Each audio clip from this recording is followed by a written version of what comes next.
Hey guys, 2 நாளா யோசிச்சு அடுத்து என்ன மேரத்தான் ஓடலாம்னு சொல்லிட்டு முடிவு எடுத்துட்டேன். 2027ல வரப்போற டாடா மும்பை மேரத்தான் வந்து ஓட போறேன்.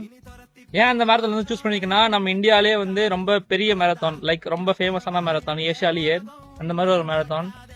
அது மட்டும் இல்லாம நான் ஃபர்ஸ்ட் மேரத்தானுக்கு ட்ரைனிங் எடுத்துட்ட பீரியடே வந்து 3 மாசம் தான்.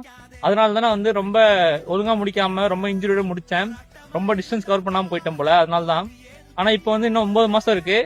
9 மாசத்துல வந்து கம்ப்ளீட்டா ட்ரைனிங் பண்ணி மினிமம் ஒரு 2000 கிலோமீட்டர் ஆச்சும் முடிச்சு போனாதான் நம்ம எதிர்பார்க்குற கோல் வந்து அச்சீவ் பண்ண முடியும்.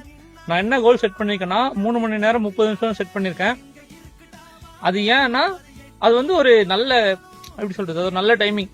ஒரு மேரத்தான் ரன்னரா இந்த டைம் வச்சிருந்தா ஓகே, நல்லா இது பண்ணிக்காங்க சொல்லிட்டு ஒரு ரெகக்னேஷன் கிடைக்கும். அதனால தான். அது மட்டும் இல்லாம நான் வந்து டைமிங்காக தான் ஓடுறேன்னு நினைக்காதீங்க. ரன்னிங் வந்து எனக்கு ரொம்ப பிடிக்கும். ஆனா வந்து மேரத்தான்ல ஒரு டைமிங் வைக்கணும். வச்சுட்டு அப்புறமா நம்ம ரன்னிங்க அப்படி நார்மலா நம்ம ஒரு மெடிடேஷன் லெவலுக்கு கொண்டு போகலாம். ஆனா வந்து ஒரு இது இருக்கணும்ல, நான் மேரத்தான் ரன்னு சொல்லணும்னா அதுக்கு ஒரு, எப்படி சொல்றது, நான் இதுல வச்சு இந்த டைமிங் முடிச்சிருக்கேன்னு சொல்லும் போது கொஞ்சம் நல்லா இருக்கும். அதுக்காக தான். இன்னும் 9 மாசம் டைம் இருக்கு. 9 மாசம் கம்ப்ளீட் ட்ரைனிங்கை வந்து டாக்குமெண்ட் பண்ண போறேன். ஆமா, இதை சொல்லதான் இந்த video. Tata Mumbai marathon, I am coming on 2027. See you there.